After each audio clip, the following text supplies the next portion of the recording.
श्री हरि नमस्ते, सत श्री अकाल, very very good morning, happy Sunday to everyone. और सभी को बहुत सारा प्यार। होली के प्रति आप सभी को बहुत सारे शुभकामनाएं, ढेर सारी शुभकामनाएं। ये जो होली है आपके जीवन में बहुत सारा प्यार लेकर आए, बहुत सारा आनंद आपके जीवन में लेकर आए। होली एकदम कलरफुल ना, सभी को कलर पसंद है। हर ऐसे कोई एक भी व्यक्ति नहीं है कि जो कहे कि नहीं मुझे कलर पसंद नहीं है। बहुत सारे कलर्स हम लोग इसमें यूज़ करते हैं, बहुत सारे मिठाइयाँ जो है वो हम लोग शेयर करते हैं।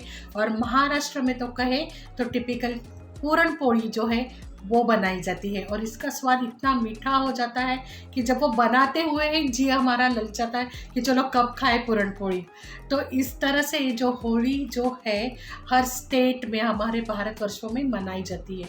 अभी होली जो हम लोग मराठी में कहते हैं इसे होली, कोई कहते हैं होली कोत्सव, कोई कहते हैं होली दहन, कोई कहते हैं शिमगो, कोई कहते हैं लाठीमार होली। नाम तो अलग अलग है, हर एक की अपनी अपनी प्रथाएं हैं, हर एक कोई अपने स्टेट के अनुसार इसे सेलिब्रेट करते हैं। लेकिन असल में हम लोग होली के त्योहारों पर ज़्यादा से ज़्यादा प्यार जो है वो हम लोग सेलिब्रेट करते हैं कलर के साथ, राइट। और इसी में हम लोग वसंत उत्सव भी, इसका जो आगमन है वो शुरू हो जाता है। यहाँ पर कोयल जो है कूकने लगती है, आम जो है वो आहिस्ता आहिस्ता तैयार होने वाले हैं, चैत्र पालवी है वो खिल जाती है और एक अच्छा एकदम सुगंध जो कहते हैं ना, माहौल में पूरे नेचर में एक अलग तरीके से सुगंध, एक अलग तरीके से खुशबू जो है वो पूरे नेचर में फैल जाती है कि जिससे हमें लगता है हाँ बहुत सुकून मिलता है, बहुत आनंद, हम लोग प्रफुल्लित हम सब फील करते हैं। तो इस तरह से होली का ये जो आगमन है हमें आहिस्ता आहिस्ता एक नई शुरुआत की तरफ लेकर जाता है। वैसे तो होली है फाल्गुन मास में, मतलब हमारे हिंदू वर्ष के हिसाब से देखेंगे तो ये हमारा लास्ट मंथ है। लेकिन जो चैत्र आने वाला है उसकी हमें आहट सुनाई देती है कि चलो अब चैत्र आने वाला है, हमारा हिंदू नववर्ष शुरू होने वाला है। और उसी की ये तैयारी जो है प्रेम के साथ, कलर के साथ हम लोग कर लेते हैं। होली मतलब कहते हैं वसंतोत्सव है। फार्मर के लिए तो ये बहुत बड़ा दिन है क्योंकि जो अब तक उन्होंने जो भी जितने भी मेहनत की है इस मेहनत का भी उन्हें स्वरूप दिखाई दिखता है। जो हमारी जो खेती है वो तैयार हो चुकी है, अभी वो उसे काटने के लिए वो खेती तैयार है, इसलिए फार्मर्स भी खुश है। बाद में उनका वापस फिर से बाद में जून महीने के बाद 4 महीना फिर से आराम है। महाराष्ट्र में स्पेसिफिकली जो कोड़ी लोग हैं वो होली के दिन होली की पूजा करते हैं, उसे नारियल चढ़ाते हैं। फिर इस तरह से हर कोई अपने अपने स्टाइल से, अपने अपने तरीके से होली मनाते हैं। लेकिन इस होली का क्या महत्व है, क्यों बनाई जाती है ये होली, इसके पीछे कोई बात है या कुछ कथा है? तो यस, इसके पीछे एक कथा है जो भक्त प्रहलाद की है। वैसे भक्त प्रहलाद के बारे में हम सब जन जानते हैं कि किस तरह से फिर हिरण्यकश्यप का वध हुआ था, ये सब हमें पता है। फिर भी कथा कहे, स्टोरी कहे तो फिर से हम लोग बोलते हैं हाँ हाँ स्टोरी सुननी है। चाहे बड़े हो या छोटे हो, हर किसी को स्टोरी पसंद है। तो आज यही भागवत पुराण में जो प्रहलाद की कथा है वो कथा मैं कहने की कोशिश करती हूँ और गौर फरमाइए, अच्छी तरह से सुनिए। तो हिरण्यकश्यप ये जो राजा था वो क्रूर राजा था और वो असुरों का राजा था। उन्होंने बहुत अच्छी तरह से तप करके, तपश्चर्या करके ब्रह्मदेव को प्रसन्न किया हुआ है और ब्रह्मदेव से उन्होंने कुछ वर मांग ली है। तो वो वर क्या है, उन्होंने ऐसे वर मांग लिए हैं कि ना मेरी मौत दिन में हो ना रात में हो, ये पहला वर है। दूसरा वर उन्होंने मांग लिया ना मेरी मृत्यु घर में हो और घर के बाहर भी ना हो। और तीसरा वर उन्होंने मांग लिया ना मुझे कोई प्राणी या पशु मुझे मारेगा और ना कोई मानव मुझे मारेगा और ना कोई अस्त्र और शस्त्र, इससे मेरा देहांत होगा। तो इस वर से तो वो तो एकदम खुश हो गए। ब्रह्मदेव ने कहा ओके तथास्तु। और ये वर मिलते ही वो हिरण्यकश्यप को बहुत अहंकारी हो गया, क्योंकि उससे लगने लगा तो अब तो मुझे कोई मार ही नहीं सकता है, ऐसे वर मैंने मांग लिए हैं। और वो अपने आप को खुद को इस पृथ्वी का राजा समझने लगा और अहंकार से एकदम ओतप्रोत हो गया कि अब मुझे कोई नहीं मारेगा। हिरण्यकश्यप को एक बेटा हो गया और वो बेटा जो था, पैदा होते ही उसमें एक अलग चमक थी, एक अलग तेज था। जैसे जैसे वो बेटा बड़ा हो गया तो वो अपने विष्णु के प्रति झुकने लगा, विष्णु के प्रति उसकी भक्ति जो है वो बढ़ने लगी और पूरे दिन विष्णुमय होकर ही नारायण नारायण नारायण उन्हीं का जप करते हुए जो छोटा बच्चा था, जो प्रहलाद है, वो बड़ा होते चला गया। तो राजा को गुस्सा आता था कि मैं इस पृथ्वी का राजा हूँ, ये क्यों विष्णु का जप करता है। विष्णु का जप नहीं करना है, क्योंकि ना उसे भगवान जो है देव उससे पसंद नहीं थे। तो उन्होंने बहुत दफ़ा प्रहलाद को कहा कि तू मेरा नाम लेगा, ना कि विष्णु का। तो बोलते नहीं, तो इसकी तो निर्माता स्वयं खुद विष्णु है, मैं उन्हीं का नाम लूँगा। तो राजा को बहुत गुस्सा हुआ, बहुत क्रोधित हो गए हिरण्यकश्यप। उन्होंने सैनिकों को कहा कि इसे ऊंची पहाड़ी पर लेकर जाओ और इसे नीचे दरिया में फेंक दो। तो भी प्रहलाद कहते चल जाएगा, तैयार हूँ मैं। और सैनिक उसे लेकर गए ऊंची पहाड़ी पर, और जैसे एक बड़ी खाई, एक दरिया उन्हें दिखाई दिया, उन्होंने भक्त प्रहलाद को जो है वो नीचे खाई में फेंक दिया, ढकेल दे दिया। फिर क्या हुआ, भक्त प्रहलाद तो उस वक्त भी सिर्फ कह रहे नारायण नारायण नारायण, और वो आहिस्ता से नीचे आ गए। ना उन्हें कुछ लगा, ना कुछ उन्हें हुआ, और वो आराम से नीचे ज़मीन तक आ गए और फिर वापस फिर चल के चले गए अपने राजवाड़े में। तो उन्हें देखते हिरण्यकश्यप फिर से बोल रहा, अरे तू जिंदा है, तुझे कुछ नहीं हुआ। तो बोलता नहीं, मुझे कुछ नहीं हो गया, जहाँ स्वयं विष्णु जी है तो मुझे कुछ क्यों होगा। तो उसे हिरण्यकश्यप को फिर से और गुस्सा आ गया, बोलते मैं कुछ भी करूँ इसे कुछ नहीं हो रहा है। तो फिर उस समय क्या था, जो नगर आजू बाजू के जो नगरी थी वहाँ के बहुत सारे राजा आए थे और उनसे मिलने, और रसोई खाने में जो है वहाँ पर खाना बन रहा था। तो हिरण्यकश्यप ने देखा कि वहाँ पर एक कढ़ाई में बहुत सारा तेल जो है वो उबल रहा है। तो उन्होंने कहा सैनिकों को, इसे पकड़ो और वो उबलते हुए जो तेल है, जो कढ़ाई है, इसमें उसे फेंक दो। तो सैनिक तो पहले तैयार नहीं हुए, लेकिन जब राजा ने कहा कि नहीं ये मेरा आदेश है, आपको ये करना ही होगा, तो सैनिकों ने छोटे से वो प्रहलाद को उठाया और उबलते हुए कढ़ाई में, जो तेल की कढ़ाई थी, उसमें फेंक दिया।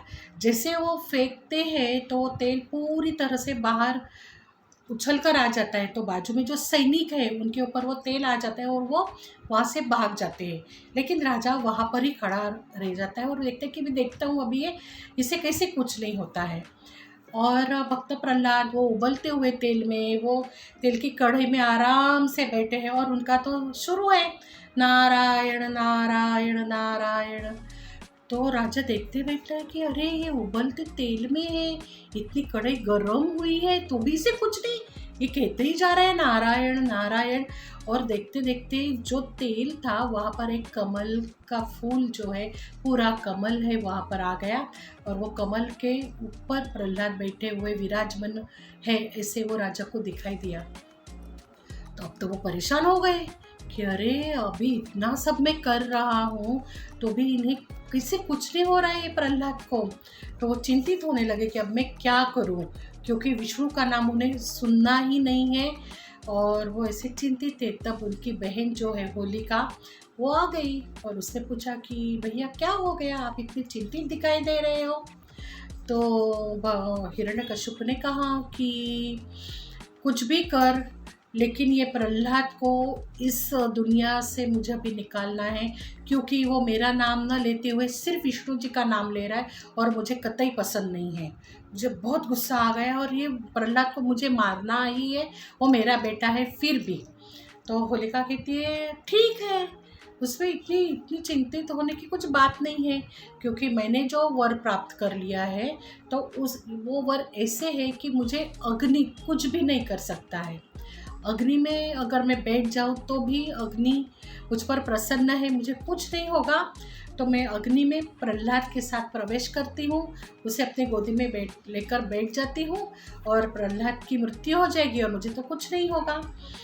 तो हिरण्यकशिपु कहते हैं हाँ, ये चल सकता है, क्योंकि तेरा मतलब आपने जो वर लिया है तो उस वर के हिसाब से तो आपको तो कुछ नहीं होगा। और फिर तैयारी हो जाती है पूरी अग्नि जलाने के लिए, और सब जन वहाँ पर आ जाते हैं और पूरा गांव या वहाँ पर जमा हो जाता है। सब राजा, सब जो जितने भी लोग हैं सब वहाँ पर जमा हो जाते हैं कि अभी यहाँ पर प्रहलाद का अग्नि दहन होने वाला है। और वो होलिका जो है वो प्रहलाद को लेकर आती है और कहती है तो डर तो नहीं लग रहा है। तो प्रहलाद कहते हैं नहीं, मुझे किसी बात का डर नहीं, ठीक है हम लोग अग्नि में भी बैठ जाएंगे।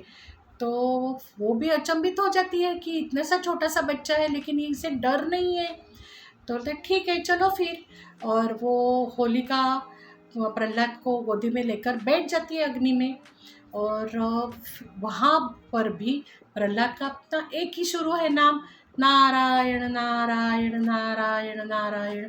तो वो होलिका जो है उसे भी गुस्सा आ जाता है कि अरे अग्नि में बैठे हैं हम लोग, फिर भी तुझे कुछ डर नहीं है, कुछ नहीं तू महसूस कर रहा है और तू तो नारायण नारायण कहते हुए चला जा रहा है। और वो देख रही है, वो पूछती है प्रहलाद को तुझे अग्नि में डर नहीं लग रहा है ना, तुझे कुछ जलन हो रही है? तुम तो नहीं, मुझे तो ये अग्नि तो एकदम शीतल ऐसे महसूस हो रहा है, जैसे कि कोई एकदम शीतल हवा चल रही है ऐसे मुझे महसूस हो रहा है। तो वो अचंभित हो जाती है और देखती है तो आहिस्ता आहिस्ता क्या होता है, वो जो अग्नि है वो होलिका की तरफ बढ़ने लगता है और होलिका जो है उसका वहाँ पर उस अग्नि में दहन हो जाता है। जैसे ही उसका दहन हो जाता है तो हिरण्यकश्यप जो है वो बहुत क्रोधित हो जाते हैं। तो बोलते नहीं, आज कुछ भी हो जाए, आज मुझे इसे मारना ही है। और फिर वो उसे जो अग्नि है उसमें से जब प्रहलाद बाहर आ जाते हैं तो बोलते कि कहाँ है तेरा भगवान, कहाँ है तेरा विष्णु? तो कहता है ना हर जगह में विष्णु है, हर जगह में तेरा भगवान है। तो और फिर बोलता पता इस ये जो यहाँ पर राजवाड़ा में जो महल में एक बहुत बड़ा खांब है जो है, तो उसे वो लात मारते हैं और बोलते हैं इसमें है तेरा विष्णु। और जैसे ही वो लात मारते हैं तो उसमें से विष्णु जी जो है नरसिंह का रूप लेके प्रकट हो जाते हैं। नरसिंह का रूप देखते हैं तो जहाँ पर उनका मुख जो है पूरा सिंह का है और जो शरीर है वो मानव का है, ना तो पूरे मानव है ना पूरे वो पशु है। तो इस रूप में वो धारण हो जाते हैं। तो वो धारण होते ही जो हिरण्यकश्यपु और प्रहलाद वो दोनों देखते बैठ जाते हैं। प्रहलाद जी समझ जाते हैं कि किनका किसका रूप है, वो तो उन्हें नमन कर लेते हैं। लेकिन हिरण्यकश्यपु जो है अपने ही अहंकार में उनके सामने खड़ा है और फिर उसे देखकर नरसिंह जो है वो उन्हें पकड़ लेते हैं और उन्हें पकड़कर वो जो हमारी चौखट है उस चौखट में बैठ जाते हैं और उसे अपने गोदी में लेटाते हैं और अपने हाथों के नाखून से जो है उनका पेट फाड़कर उसका वध कर लेते हैं। क्योंकि उन्होंने जो वर मांगे थे कि मेरी मृत्यु ना घर में होगी ना घर के बाहर, तो वहाँ पर जो चौखट है वो बीचों बीच है, ना वो दिन होगा ना वो रात होगी। तो जो समय था वो संध्या समय था, ना दिन है ना रात है, ना कोई मानव होगा और ना कोई पशु होगा। तो नरसिंह के रूप में आ जाते हैं और फिर ना कोई अस्त्र होगा ना कोई शस्त्र होगा। तो इस तरह से स्वयं विष्णु जी नरसिंह का रूप लेकर आते हैं और हिरण्यकश्यप का वध करते हैं, उसके अहंकार का वध करते हैं। तो हमें क्या करना है, हमें भी अब जो आज होली है रात में, तो इस अग्नि में हमारा अहंकार, हमारा क्रोध, हमारा द्वेष, हमारा मत्सर, हमारा हम लोग जो कहते हैं कि दूजा भाव, ये सब जो षड्रिपु है, जो काम है, क्रोध है, ये सब षड्रिपु का हमें दहन करना है इस होली में। और एक नई शुरुआत करनी है। जो पाड़वा है वो आ रहा है, नई शुरुआत होने वाली है। तो एक नई तरीके से जो मतभेद है, जो द्वेष है, जो एक दूसरे के प्रति गुस्सा है, इसका दहन करके अच्छे से खुशी खुशी अपनी ज़िंदगी शुरू करनी है। और इसी के साथ मैं आप सबको फिर से एक बार होली की बहुत सारी शुभकामना देती हूँ, बहुत सारा प्यार देती हूँ। और अच्छी तरह से होली सेलिब्रेट करना। कलर जो है वो भी ऑर्गेनिक यूज़ करना, ना कोई ऐसे कलर यूज़ कर रहे हैं कि जिसे हमें खुद को भी तकलीफ़ हो और सामने वालों को भी तकलीफ़ हो। ऐसे कोई भी कलर यूज़ नहीं करने हैं। और फिर से हम लोग मिलेंगे नेक्स्ट संडे। तब तक सबको बहुत सारा प्यार।